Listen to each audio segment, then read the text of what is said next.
فرمایا حرمت علیکم امہاتکم، تمہارے اوپر تمہاری مائیں حرام کر دی گئیں۔ ماں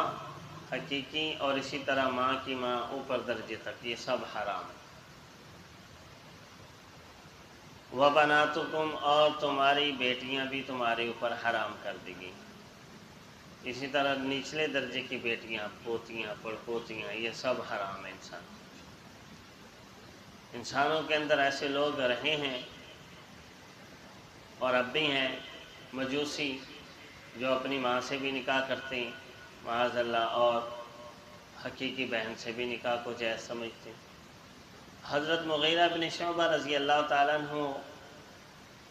کے بارے میں آتا ہے کہ امیر لشکر بن کر ایک علاقے پر انہوں نے حملہ کیا، بلکہ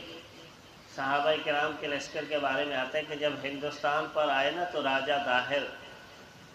جس کی ہندوستان پر حکومت تھی،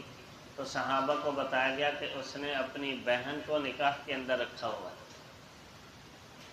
تو صحابہ نے کہا یہ ہم سے نہیں مقابلہ کر سکتے، ایسے شخص کے ساتھ اللہ کی ناراضگی ہوتی ہے، اللہ کی مدد نہیں ہوتی، اور ایسا شخص بہادر ہو ہی نہیں سکتا جو اپنی محرم عورت سے نکاح کر رہا، بزدل ہوتا ہے۔ تو اللہ رب العزت نے جس کو حرام کر دیا وہ حرام ہے، اور انسان اس طرف جائے گا تو جسمانی روحانی بہت ساری قباحتیں اس کے اندر جو ہے نا وہ